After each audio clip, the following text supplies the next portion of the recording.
Take two, here we go.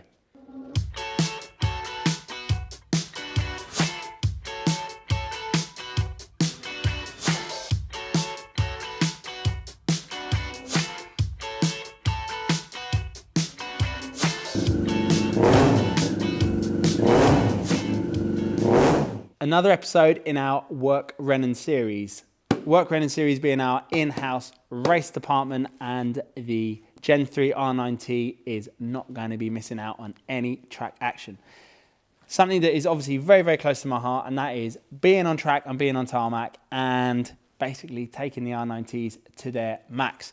The bike as a whole is not going to be your world superbike and it's not going to be your world supersport bike, but considering it is a hipster cruise around machine, it is an extremely well balanced chassis with some excellent power performance when paired with one of our electronics packages that I'll go into some more detail a little bit further in the video.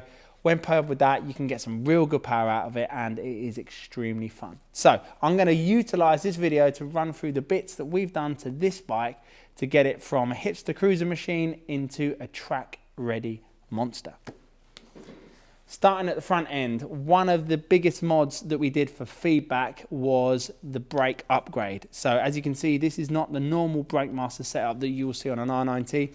This is a HP4 brake package from the master cylinders down to the calipers. We have the monoblock Brembo HP4 brake calipers with an ABS delete. So the leads, the pipes basically go from the master cylinder directly down to the calipers. No ABS module in between, so you have maximum feel through the lever. Those have also been paired with Galfa pads and discs. These are the wet weather wheels, so it's got the standard discs on it, but our dry weather wheels have the Galfa discs on them. It's got the Galfa pads, as I mentioned. Now, for heat and feedback, the Galfa pads are absolutely phenomenal. We are using one of the new Galfa race compounds, and it really, really does work very, very hard when given an absolute squeeze, and it is a modification when going on track that I cannot emphasize enough. Working from there backwards, I'll focus on the engine. Now, one of the things that this engine has got on it is one of our new electronic packages. It's something that we are going to wax absolute lyrical about because it is awesome. It is such a good modification to your R9T for both road and track. We worked with RS2E over in Germany to get this electronics package and the map that has been put into this ECU absolutely as crisp as it possibly can. We've maxed out with the options on this, from the full race setup in the ECU itself to the shift assist to the dynamic changeable traction control option. I'll go into a little bit more detail in that when I finish talking about the map itself.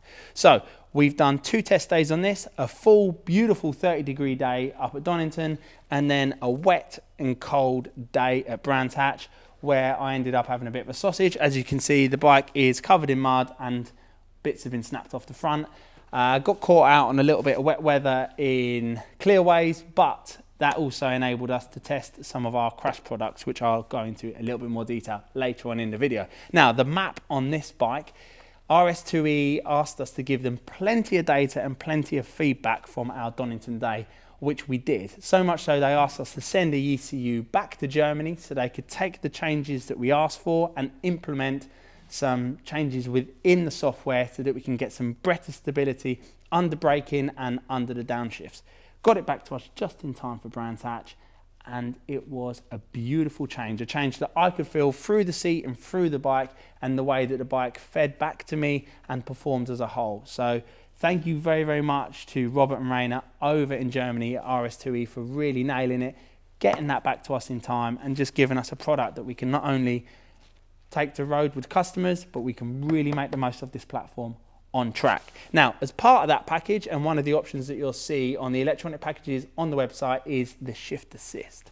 Now, the shift assist, and I'm calling it shift assist and not quick shift because it is as good as a factory product. You got quick shift down the box, and then you then got shift assist up the box. So yeah, correct. You can basically use the clutch out of the pit lane, and then that is it. You are full beans, all the way through the gears, Shift assist will knock it out the park. Regards. 0 to 60 on that, it is awesome. Then heavy on the brakes, you are auto blipping, no clutch again, it's just all the way down the box. It is a fabulous feeling, and the way that RS2 has packaged it all together to work with the engine braking, and obviously being a Gen 3 fly-by-wire bike, it can utilize the engine braking and really harmonize the revs and the rear end. It is an excellent piece of kit and very, very, very well put together. And like I said, with the feedback that we gave him from Donington, it is really harmonized all of these pieces. Now, the other bit that we went full beans on, that is something that Rainer over at RS2 gave us the option for, and that is changeable traction control. So controllable traction control whilst I'm on the bike. Rainer said to us, if you can get hold of a 2019 S1000 RR switchgear, send us over the main body control unit and the combi unit for the dash, I can program changeable traction control on the switch gears. Obviously, Rory and I being the people we are, it was a no-brainer for us to have as many mod cons on this bike as possible. So on the left-hand switch gear, I have controllable traction control. Something that you might think is a little bit overkill, but when the tyre is wearing, or as the bike is coming to me along with the track coming to me on a really hot day or a really cold day, it's something that I can dial down and get maximum feedback from the rear end. Something that is awesome for us, and an option there if you want to take your bike on track. Something recommended. So with the front end not here in place, you can see that we've got some CNC machine brackets that we worked very closely with Tom at DefCAD to get these working correctly. So these in turn work with an NC30 front headlight bracket, which then goes on with our NC30 Suzuka spec fairing.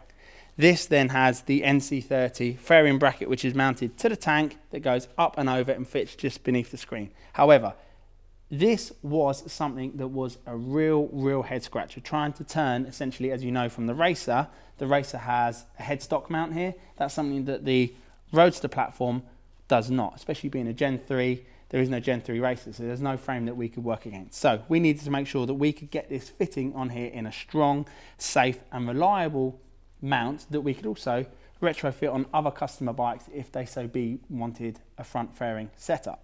So Tom very kindly put together a package for us that worked off of something that I discussed with him, drew up in CAD. He then done a 3D print for us. We then test fitted the 3D print, gave it the thumbs up, and then he then got these CNC machined for us, and that's where those billet brackets that you see there, they work phenomenally well. I was really pleased, because obviously a lot of time, effort and money go into getting this stuff right, and at the end of the day, you don't necessarily know that it's absolutely perfect until you fit it on and try it. And when we did, it worked so well. It surprised both myself and Rory as to how good it did work. So huge relief, and a massive thanks to Tom for his help working with us on that project. It has been super. Now, the eagle-eyed among you might notice that this is an M1000 RR front mudguard, something that we managed to source. They're quite rare to come across, and obviously we got one offered to us, and we're not going to say no. M1000, why not fit it to our bike? In this bit of video, I'm just going to go over a few bits that we learnt the hard way at Brands when I had a bit of a sausage in the wet, but it was something that was a blessing in disguise, because as per this project, there's a lot of R&D going on here, and we want to make sure that that R&D is done correct, because ultimately, much like the electronic packages, something that we test on track will ultimately filter down to you, the customer at home, and we want to make sure that we not only get a track-ready product, we can get a road-ready product. So one of those things was our cylinder head guards / sliders. Same again, Tom up at DefCAD worked with us very closely on this. This is something that I had in mind for a little while, and utilised the way that the Gen 3 coil covers come across from the cylinder head as opposed from up from the bottom like the Gen 1 / Gen 2s. They clip in at the front, and then they got a bolt at the back. In my mind, I had this as an idea that we could utilise this space down the bottom here to get a slider on there that could be integrated into a coil cover, because obviously this is an uninterrupted area, that would then allow that to clip in, wrap round, bolt round, and then sit in this space. Now, Tom done a fantastic job of taking what I had in my mind And when we sent them up a set of cylinder head covers, prototyping it and printing us out a really good 3D print that we were able to fit to the bike and test at Donington. We tested it at Donington and it worked really perfect with the ground clearance and lean angle that it was able to give me mid corner with ever so slight touch here and there, and it not wearing through too quickly. However, when I had that sausage at Brands and this cylinder head took the brunt of that slow speed drop, it snapped off because it wasn't made of strong enough material.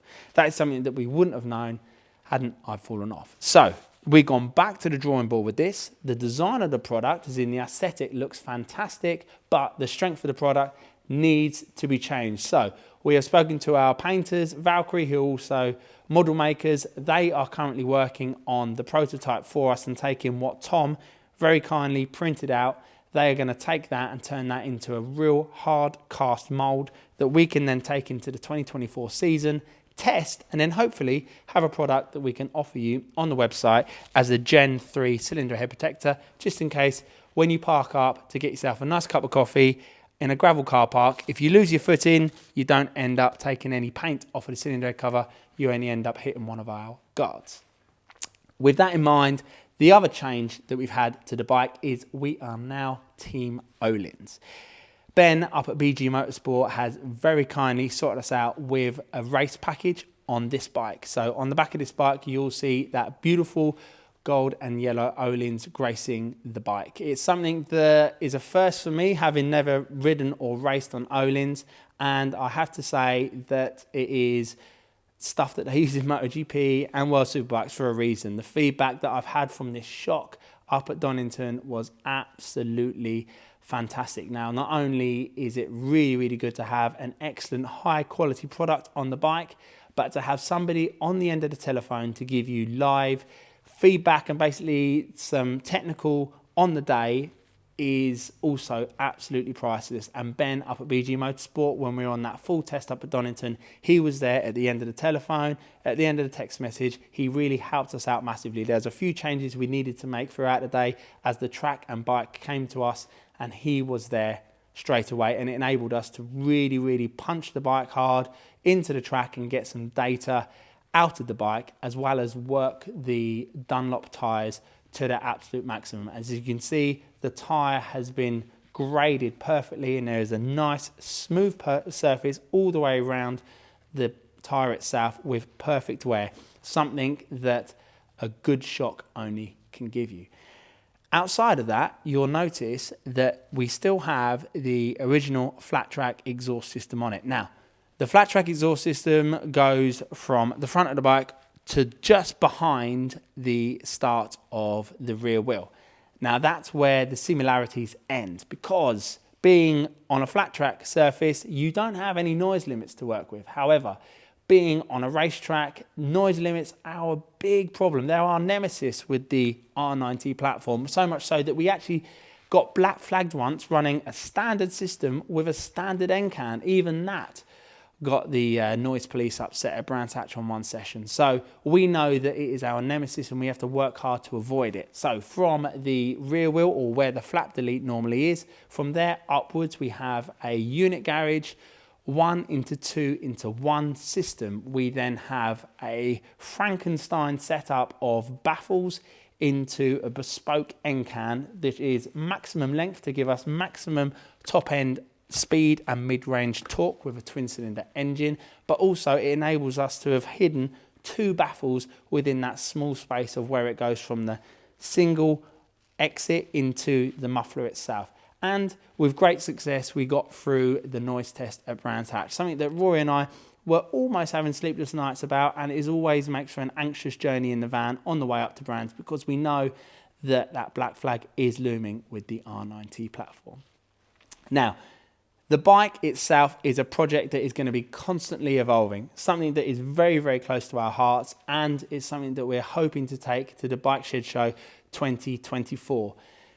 We got an end goal in mind as to what this bike is going to look like, and we do have some sponsors on board that are going to be working closely with us to make all of this happen. Keep an eye out on the socials, and we hope to keep you updated with further videos throughout the rest of the season as to how this bike develops.